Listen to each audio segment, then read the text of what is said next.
If you are over 60 and you have noticed that your joints are stiffer than they used to be, that your skin is thinner, that your knees creak when you stand up, or that your legs swell more than they should, most people assume that is just aging. Just what happens. Just something you live with. But what if I told you that most of those changes are not random? That they often trace back to a single protein, the most abundant protein in your entire body, and that after 60, your body is making roughly 75% less of it than it did when you were younger. That protein is collagen. And the surprising part is not that it declines, it is how much of that decline you can actually influence with what you eat. Today, I want to walk you through 6 specific foods that can help your body rebuild collagen naturally. I have ranked them from helpful to the most powerful. I will explain the science behind each one in plain language, and I will show you exactly how to prepare them so you actually get the benefit. Because with collagen, how you eat these foods matters almost as much as whether you eat them at all. If you are new here, I am a doctor with a background in emergency medicine, and one of the patterns I have noticed over the years is how often the downstream problems I see, the falls, the fractures, the joints that have worn down to the point where someone cannot get out of a chair, how often those trace back to years of slow, quiet structural decline that nobody flagged early enough. So let us talk about what is actually happening inside your body, and more importantly, what you can do about it starting this week. Most people have heard the word collagen. It is everywhere now. On supplement labels, in skincare advertising, in magazine articles. But very few people actually understand what it does inside the body, and that matters. Because if you do not understand the function, you cannot understand why losing it changes so much. Think of collagen as scaffolding. If your body were a building, collagen would be the internal framework holding everything in place. Not the paint, not the furniture, but the steel beams, the rebar inside the concrete, the structural skeleton that keeps the walls from collapsing and the floors from sagging. Collagen makes up roughly 30% of all the protein in your body. It is in your skin, your tendons, your ligaments, your bones, your blood vessels, your gut lining, and the cartilage that cushions every joint. It is what keeps your skin firm instead of papery. It is what keeps your joints smooth instead of grinding. It is what keeps your blood vessels flexible instead of stiff. And here is the part that matters. Your body is constantly breaking down old collagen and building new collagen. When you are young, that cycle is balanced. You break down a little, you rebuild a little, and the structure holds. But after about age 25, collagen production starts to slow. And by the time you reach 60, your body is producing dramatically less. Some estimates suggest as much as 75% less than it did in your 20s. Meanwhile, the breakdown does not slow down at the same rate. So the balance tips. You are losing more than you are building. And that is when the changes become visible and physical. Skin that bruises more easily, joints that ache in the morning, tendons that feel tight, blood vessels that do not stretch the way they should, wounds that heal more slowly. The question most people never ask is this: can I give my body better raw materials to rebuild with? And the answer, based on what we understand about collagen biology, is yes, to a meaningful degree. Not by buying expensive supplements, but by eating specific foods that deliver the building blocks collagen is actually made from. But here is the catch, and this is where most people get it wrong. Before I go through the 6 foods, I need to explain something that changes the way you think about all of this. Collagen is not one simple thing. There are at least 28 different types of collagen in the human body, but the ones that matter most for joints, skin, bones, and blood vessels are type 1, type 2, and type 3. Type 1 is the most abundant. It is in your skin, your bones, your tendons. When your skin gets thin or your joints feel loose, that is often type 1 declining. Type 2 is concentrated in cartilage, the smooth, rubbery cushion between bones in your knees, your hips, your spine. Type 3 is in your blood vessels, your organs, and your muscles. When circulation starts to feel sluggish in the legs, when veins become more visible, when muscles feel less resilient, type 3 is often part of that picture. Now here is the important bit. Your body builds collagen from amino acids, primarily glycine, proline, and hydroxyproline. These are the actual bricks. But to assemble those bricks into functional collagen fibers, your body also needs specific cofactors: vitamin C, zinc, copper, and vitamin A. Think of it this way. The amino acids are the building materials. Vitamin C is the construction foreman. Without it, the workers have materials but cannot assemble anything. Zinc and copper are the specialist tools, and vitamin A helps direct the whole project. This is why a collagen supplement alone does not always work the way people expect. If you take hydrolyzed collagen, but you are low in vitamin C, or zinc, or copper. It is like delivering bricks to a building site with no foreman and no tools. The materials just sit there. This is also why the 6 foods I am about to show you are so powerful. They are not just sources of collagen or amino acids. Several of them deliver the full package, the raw materials and the cofactors your body needs to actually do the building. And one more thing before we start. There is something most people do not realize that is just as important as what you eat for collagen. There are specific things that actively destroy collagen, and if you are eating those at the same time, you are essentially refilling a bath with the plug out. I will come back to that after the 6 foods because that part changes your priorities. Let us start. I have ranked these from number 6 to number 1. From helpful supporting foods up to the most concentrated, most bioavailable sources of collagen you can get from whole food. Every one of these is something you can find in a normal supermarket.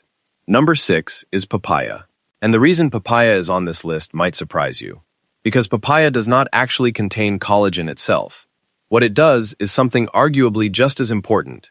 It helps your body use the collagen-building materials you are already eating. Here is the mechanism. As you age, your digestive system becomes less efficient. Stomach acid tends to decrease. Enzyme production slows down.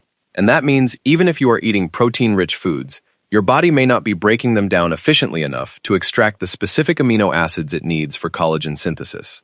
Papaya contains a natural enzyme called papain. Papain is a protein-digesting enzyme that helps break down tough protein bonds into smaller, more absorbable amino acid chains. It is essentially a helper that unlocks the building blocks your body needs. On top of that, papaya is one of the richest fruit sources of vitamin C. And as I mentioned, vitamin C is the construction foreman of collagen synthesis. Without adequate vitamin C, your body simply cannot assemble collagen fibers, no matter how many amino acids you give it. A single medium papaya provides well over 200% of your daily vitamin C requirement. It also provides vitamin A, which supports the direction and repair of collagen in skin and mucous membranes. Now here's the practical part that matters. Papain is heat sensitive. If you cook papaya, bake it, or buy it canned, you destroy most of the papain. The enzyme only works when the fruit is eaten raw and ripe. The most effective way to eat it is fresh, ideally in the morning, before a protein-rich meal. That way the enzymes are active when the protein arrives, and they help your gut extract more of the amino acids your body will use for collagen later in the day. You can eat it plain, blend it into a smoothie with a squeeze of lime, or slice it over some natural yogurt. The lime is not just for taste. The extra vitamin C from citrus further supports the collagen-building pathway.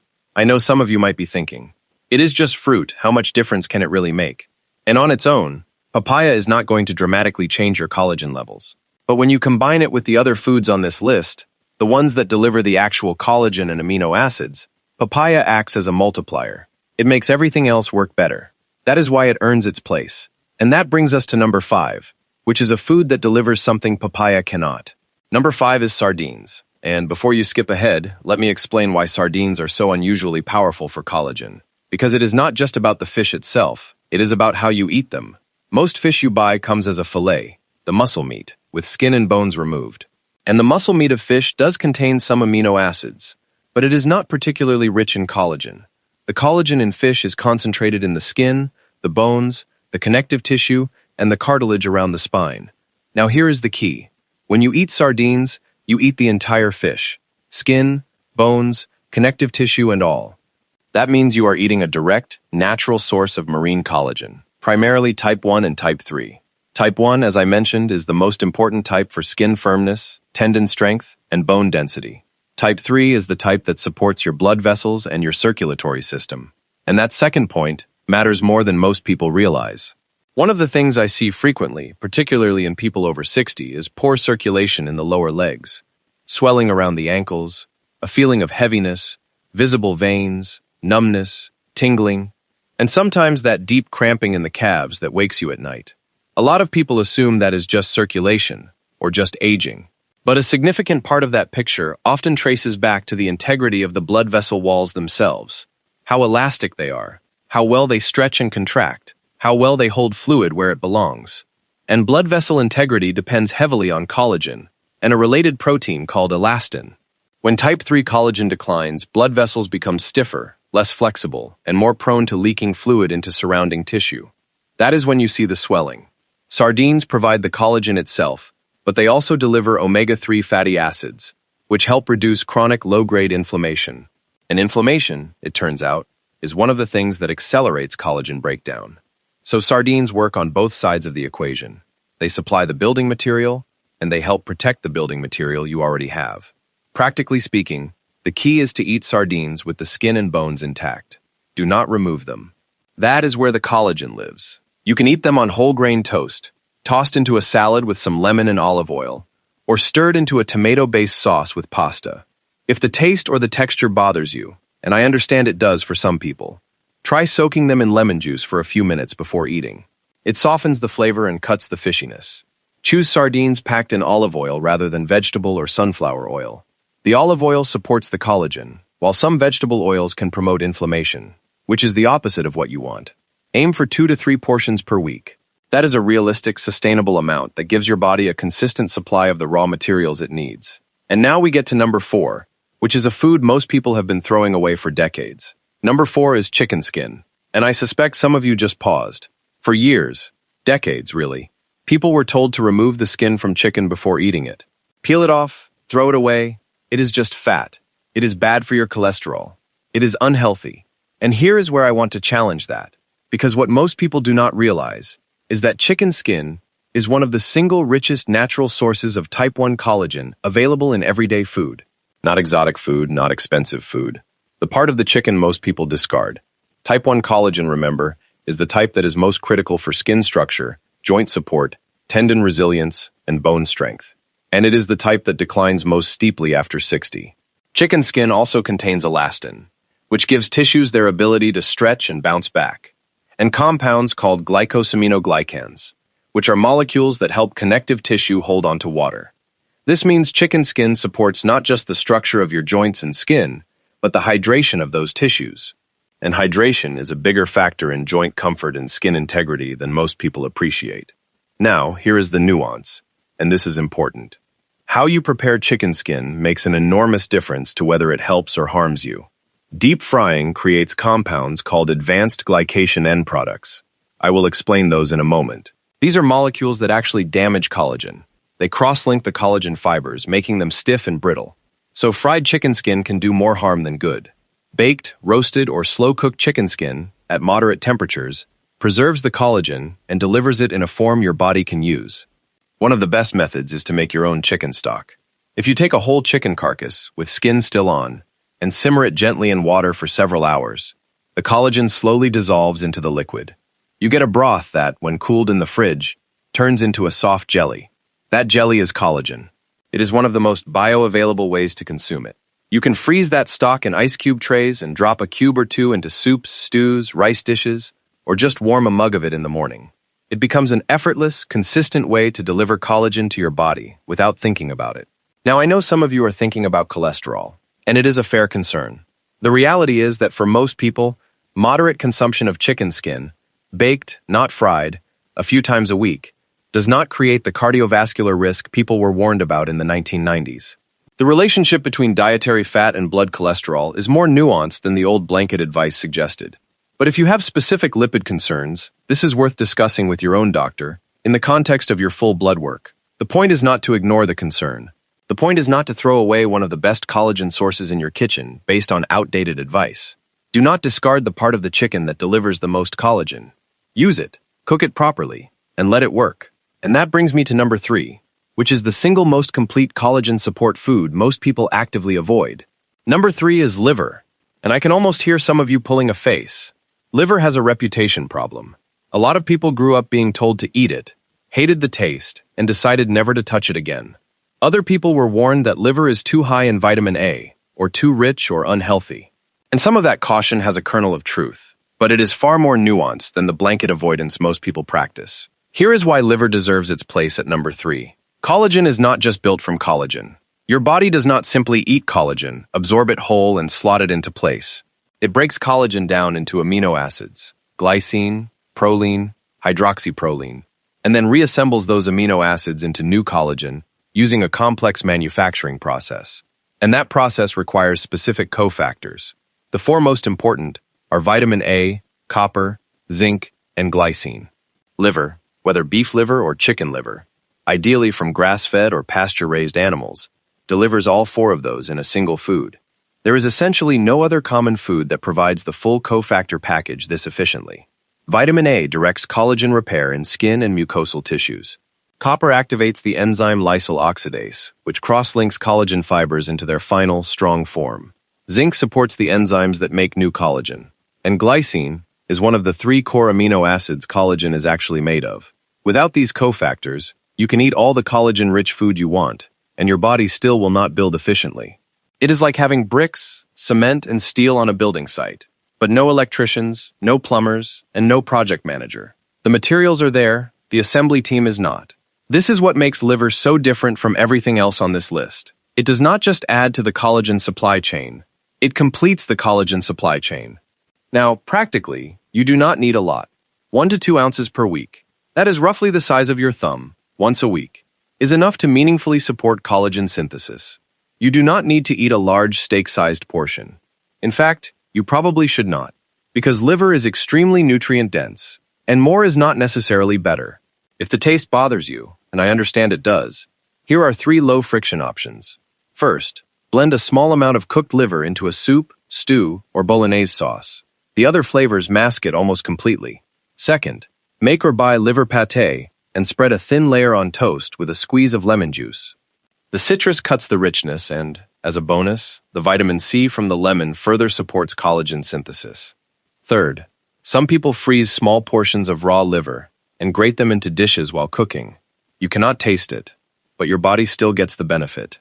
The key, as always, is consistency over quantity. A small amount each week, repeated over months, is far more powerful than 1 large serving followed by nothing. And if you have been told to avoid liver entirely because of vitamin A concerns, that advice was typically aimed at pregnant women, where excessive preformed vitamin A carries specific risks.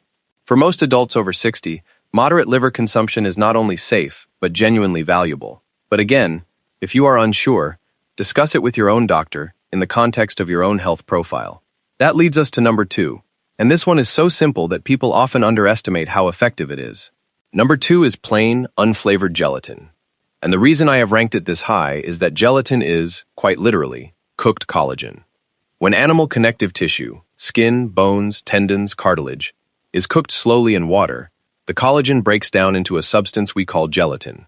Chemically, gelatin is collagen that has been partially broken down into smaller chains. And those smaller chains are easier for your body to absorb, particularly if your digestion is not as strong as it once was, which is the case for most people over 60. Think of whole collagen as a long rope. Your digestive system has to cut that rope into small pieces before your body can use them.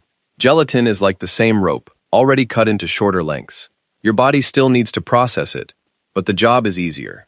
The amino acids, glycine, proline, hydroxyproline, become available faster and more completely.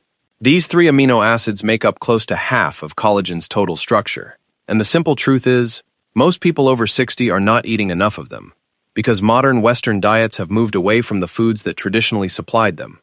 Broths, stews, slow-cooked meats, offal, and gelatinous cuts. Practically, the easiest way to use gelatin is this. Get a plain, unflavored gelatin powder, ideally from grass-fed beef. Stir a tablespoon into warm water, tea, or coffee in the morning. It dissolves easily, has no real taste, and delivers roughly 10 grams of collagen-specific amino acids in a single serving.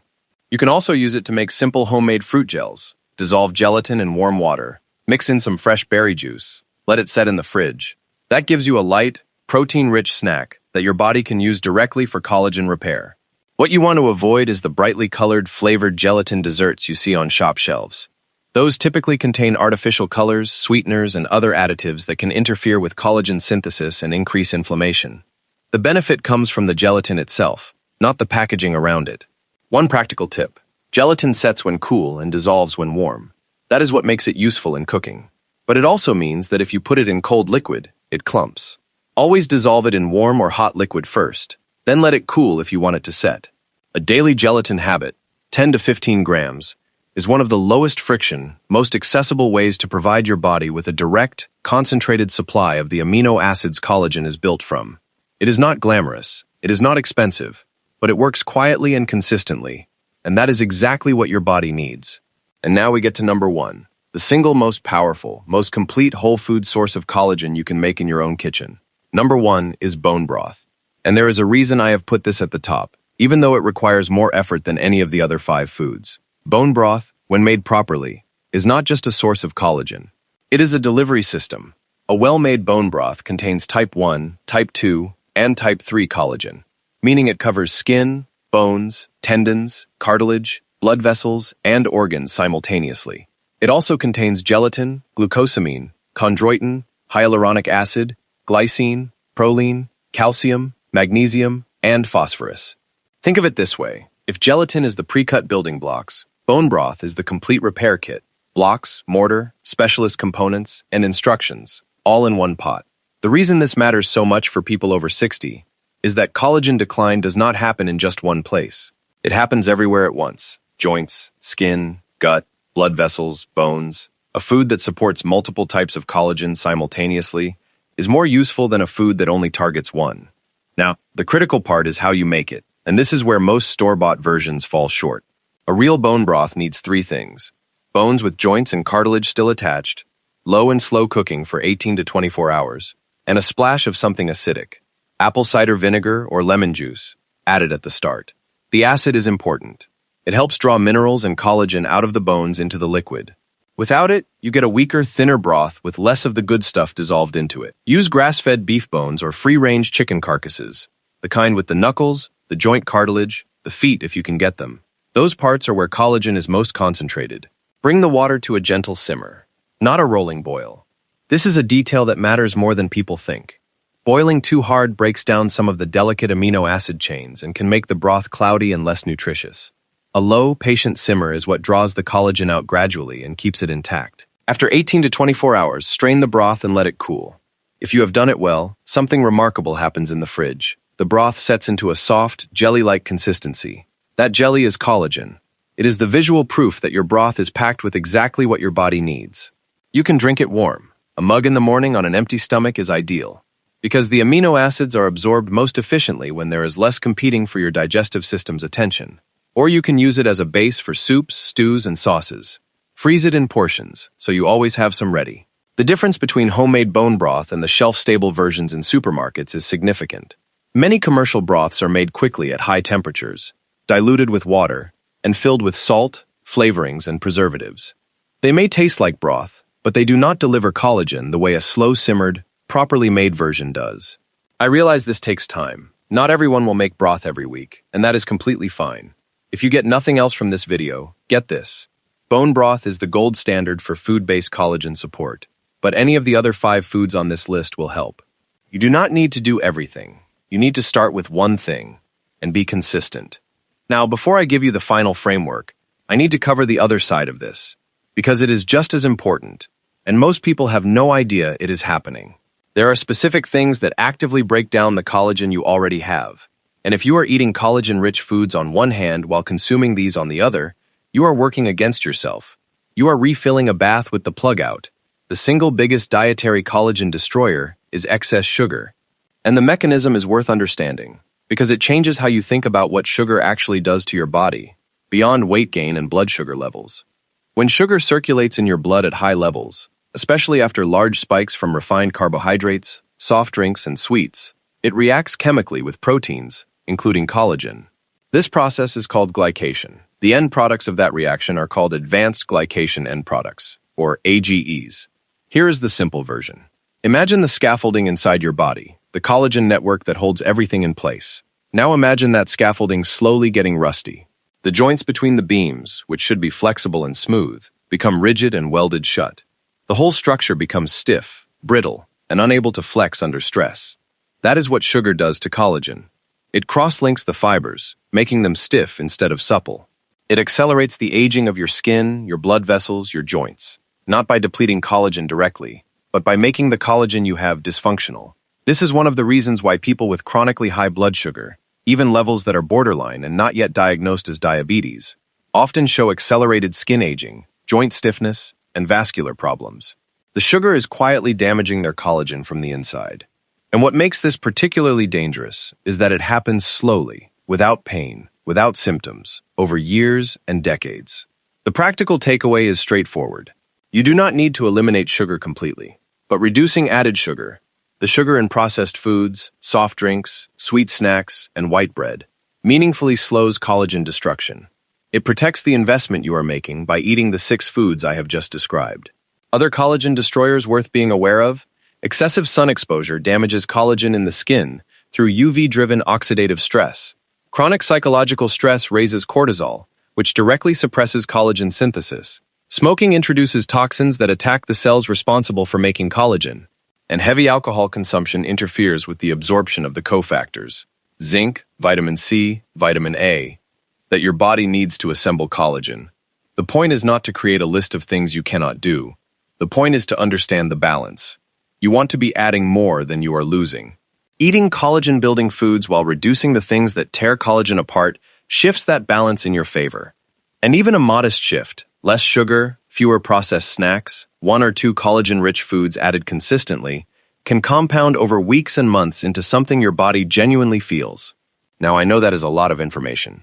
6 foods, preparation methods, mechanisms, things to avoid. And the temptation with a list like this is to feel overwhelmed and do nothing. So let me compress this into something practical you can start this week. Day 1 and 2. Add gelatin. Stir a tablespoon into your morning tea, coffee, or warm water.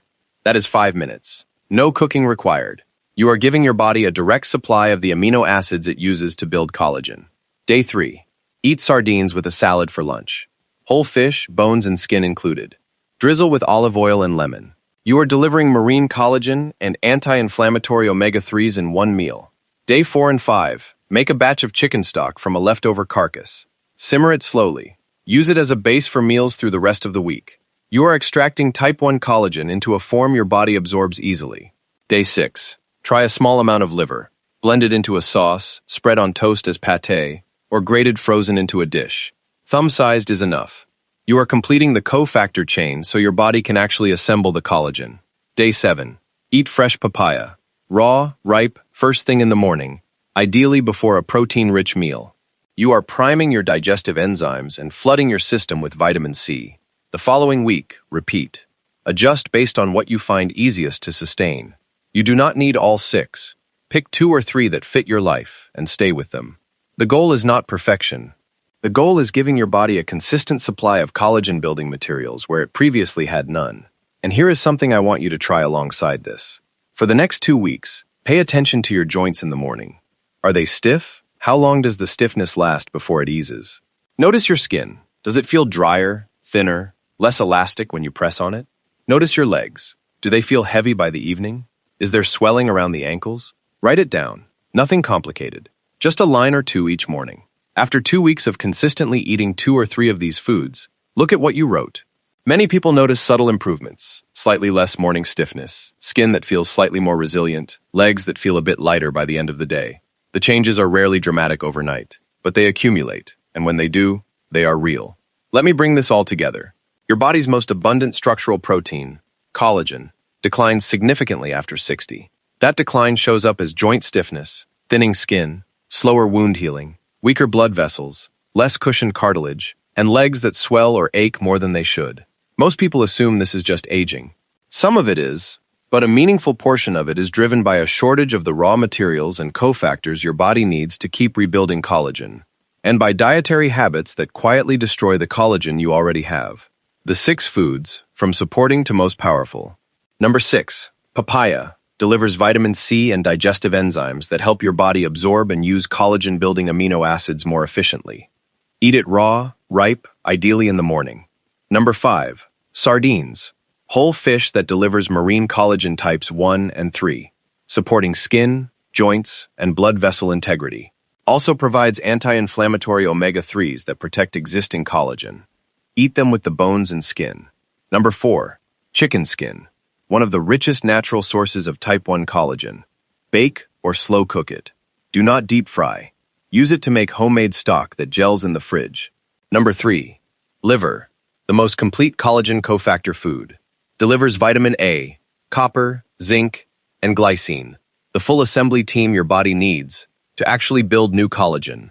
A thumb-sized portion once a week is enough. Number 2. Gelatin. Cooked collagen in concentrated, easy-to-absorb form. Stir a tablespoon into warm drinks daily for a consistent amino acid supply. The simplest habit on this list. Number 1. Bone broth, the gold standard. Delivers type 1, 2, and 3 collagen plus gelatin, glucosamine, chondroitin, and minerals. Make it slowly. Make it properly. Use it as a daily foundation. And the pattern to watch for. If you are eating these foods but also consuming large amounts of added sugar, you are building and destroying at the same time. Sugar cross-links and stiffens collagen through a process called glycation.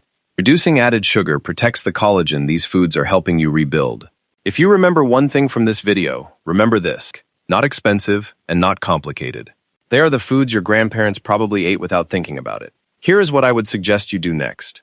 Pick one food from this list, whichever feels easiest for you, and eat it 3 times this week. Not 6 foods, not a complicated overhaul. One food, 3 times. For 2 weeks. Pay attention to how your joints feel in the morning. Pay attention to your skin. Pay attention to the heaviness or stiffness in your legs. You are not looking for a miracle. You are looking for a pattern, a small, consistent shift in the right direction. And that is how meaningful change usually starts, not with a dramatic overhaul, but with one good habit that quietly sticks. If you found this useful, I would genuinely appreciate it if you shared it with someone who might benefit. A friend, a parent, a partner who has been dealing with stiff joints or tired legs and does not know where to start. And if you want more content like this, practical, evidence-based health information you can actually use, consider subscribing. I put out new videos regularly, and my goal is always the same: to help you understand your body better so you can take better care of it earlier. Thank you for watching. I will see you in the next one.